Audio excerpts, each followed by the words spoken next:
Welcome to the Language Fuel podcast. Our mission is to fuel the teaching and learning of languages worldwide. I'm your host, Joanna Smith.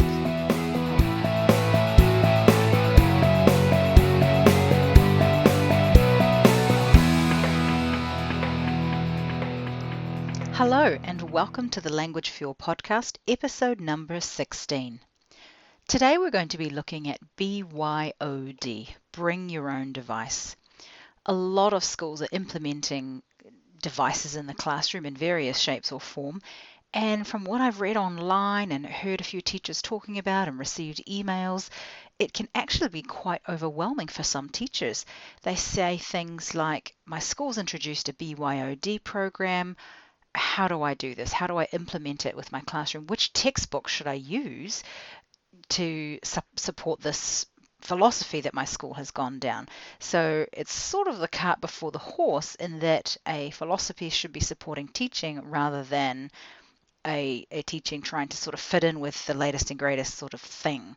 So for some teachers, this is not an issue at all. Particularly, I'm thinking those digital native teachers who've just qualified in recent years and they live and breathe technology. It comes extremely natural. But there are many teachers for whom a policy like BYOD or having devices in the classroom is just a little bit mind-boggling. So today in our episode, we're going to have a look at where to start, how to start evaluating what different types of activities you can have with all your students having devices. And at the end of the day, the aim of it is for you to become more confident in making these decisions. So the first thing to point out is that when I say BYOD, actually what I'm meaning is devices in the classroom. A true BYOD program does in fact mean that students bring their own devices. So they might have Android devices or Apple devices or Chromebooks. There could be any kind of device. It could be a mobile phone, it could be a tablet, it could be a laptop. So that's what truly BYOD means. Whereas other institutions might have a program where they issue a device to a student for the duration of the term or the semester or the year, and the student has to give it back at the end of that time, or perhaps there's just a set of devices to be used during class time at any particular lesson. And there are certainly advantages to that. Typically with a institution issued device, they'll all be the same, so they can all access the same apps and so on. The disadvantage of that is that you can only use the apps that are available on that particular platform. So there are advantages and disadvantages of BYOD in its true form versus institution-issued devices. However, I'm just going to use the term BYOD to talk about using devices in the classroom in general. The first distinction I'd like to make is between two different types of technologies that you might decide to employ when you're using devices in the classroom. The first one is the suite of communication tools. And by that, of course, I'm talking about emails and text messages, maybe Skype chatting or online forums, even Facebook posts, whatever. These are tools to facilitate communication. Typically, a teacher uses this in their everyday life as well. You'd be hard-pressed to find a teacher who doesn't use email at the very least in their day-to-day work with school-related communication and so on. As opposed to the other types of technology that we'll be discussing today, which is more about tools that facilitate learning activities of the subject matter. Now, interestingly, for most subjects, that distinction is quite important because a BYOD policy would be about using the tools just to learn the subject matter. Whereas in the language classroom, language is all about communication. So any tool that facilitates communication between students or between students and their teachers or between students and external parties is a practice tool. They are practicing their language skills through these communication tools. So I just want to take a little bit of time to talk about what's important to think about if you are looking at using some communication technology in your classroom. And the reason why it's important to think of these things is because, as you'll be well aware, the genre will change or the style of language will change depending on the communication channel. So for example, if we're going to look at the audience. Is the audience is it a one-on-one type communication? For example, a text message is very typically one person to one other person via their mobile phone, or is it one to many? A Facebook post is one person writing to a group, typically, of people, although obviously you can have private messages as well. So the things you might write in a text message might be quite different for the things that you would write in a Facebook post. You've got to think about the timing as well. Is it synchronous or asynchronous? Synchronous means at the same time. So a Skype chat would be an example of a synchronous communication, whereas an online forum could very well be asynchronous. Somebody posts something today, but it's not read until tomorrow. Again, you can get away with things in a Skype chat and saying things that you probably would have to be a little bit more careful about in an asynchronous communication where you might need to use fuller sentences and things like that. And again, simply formality is another issue. Emailing a job application letter would be quite a formal email, as opposed to perhaps penning a Twitter comment where you have 140 characters. Everything is abbreviated and you say as much as you can with as few digits as possible. So those three things, audience, timing, and formality, will dictate the language that's used, and that influences vocabulary, grammar, punctuation, spelling, discourse marking. It's worth including a few different types of communication technology in your core language curriculum, because these are the technologies that students of the language will be using to use the language in their day-to-day life. And if your curriculum doesn't include how to use these different technologies or how the language changes with the different technologies, it's probably worth you supplementing your curriculum to include that in some shape or form. I remember having learned German without any technology, because at the time that I was living in Switzerland and in Germany, there wasn't hardly any technology. I think email had really sort of just come out, but I hadn't, got into it as a young person at the time. I was still writing physical letters. So when the time came much later in my life to actually write an email in German, I felt very ill-equipped. I didn't know whether I needed a formal greeting or an informal greeting, and so on. And some of the language around the verbs of emailing, I didn't know how to say that. Another example is when our family lived in the Philippines for a little while and we were attempting to buy and sell a car. The Philippines obviously uses English, but we were also using a little bit of Tagalog. We had made an effort to learn a little bit of Tagalog. And the person who we were buying the car off was a Tagalog speaker. He only had limited English, so we did our best to communicate in the Tagalog that we had. We were exchanging text messages and he typed something. We had no idea what it meant. We were looking in the dictionary. It didn't exist. It wasn't an entry in the dictionary. So we had to call over a friend, a native speaker, and say, hey, could you tell us what this means? We can't find it in the dictionary.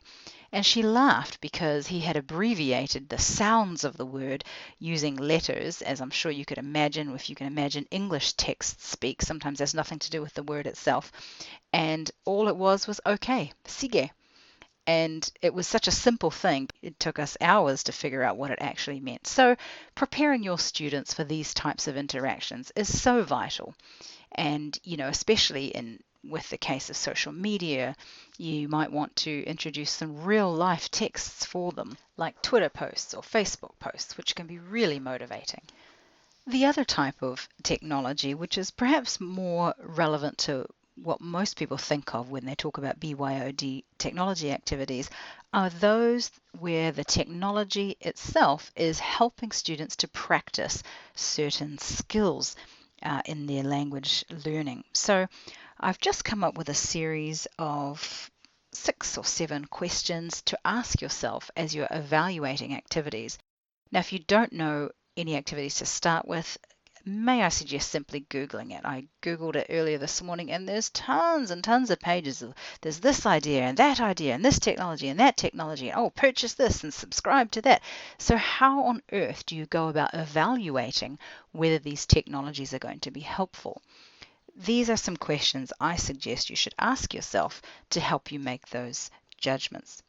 So first of all, question to ask is the learning outcome of the activity clear? As the teacher, you should always know what the purpose of the activity is. The shiny tools there are to achieve learning objectives, not just to have a shiny tool to play with. So is it practicing the vocabulary? Is it practicing grammar? Is it practicing speaking or the sub-skills like pronunciation? Is it practicing listening? Is it practicing writing? Whatever it is, it's got to be clear to you as a teacher and not just be a tool for the tool's sake. The next question is, using that tool, are you as the teacher creating materials with the tool, or are you accessing pre-made materials? Now, if it's self-created and you use the tool to create learning activities and so on, are you able to share those activities with colleagues so you're not reinventing the wheel each time? If it's a set of pre-made materials, some sorts of questions to ask are, is there a natural progression for students through the materials?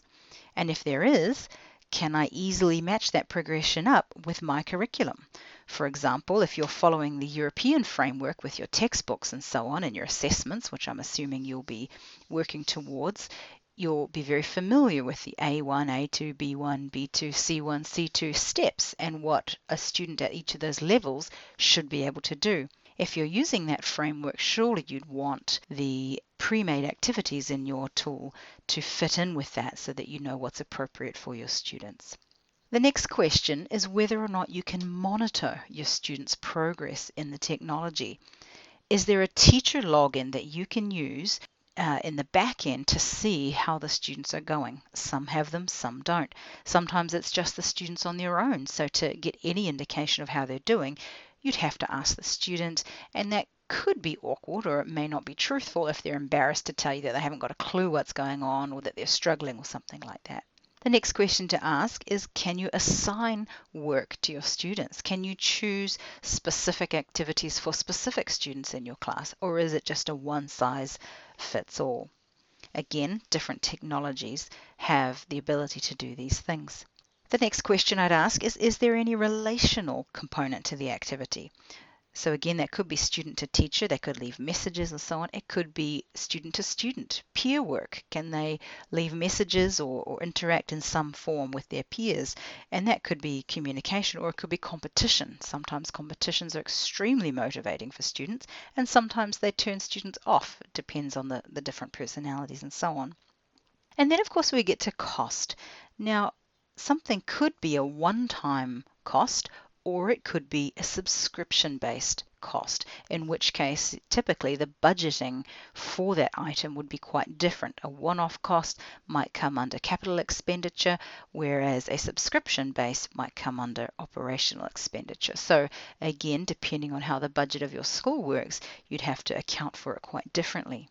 I think typically subscription-based models are cheaper to start with, but over time, after X months, you will eventually have paid the one-off fee, so it does become a bit more expensive, but it can certainly assist with cash flow to get started. The next question to ask is about hosting. Is this tool or the technology hosted in the cloud, meaning all you need to do is log into a website somewhere and away you go, or do you need to host it somewhere yourself? Some schools have invested in a learning management system, and these are fantastic tools and they can host these types of technology, but not all schools have them. And typically if you host them yourself, you're going to have to think about maintaining it. What happens when the server goes down? Who helps you? So there is pros and cons for both models. And I guess the last thing to think about is, quite simply, is it engaging for the students? Is it fun? If it's not fun, may I recommend looking at a different tool? There are so many things out there. There's really no excuse for anyone to design something that's not fun these days. So that's really it. That's the summary. There is a lot out there. It can be a minefield to navigate.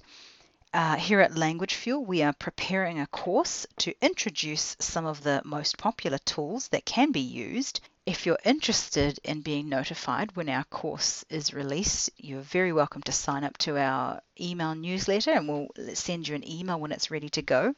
If you would like a summary in infographic form of what we've talked about today with the different questions you need to ask yourself, you can head on over to languagefuel.com/episode 16 and you'll be able to put in your email address to get the infographics sent to you. All the best as you're making these decisions.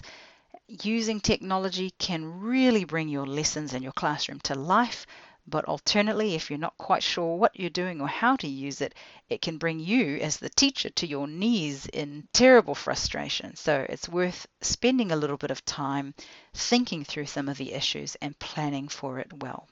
Good luck, and until next time, ka kite anō. Thank you for listening to the Language Fuel podcast. You can navigate to the show notes and links via our homepage at www.languagefuel.com. See you next time.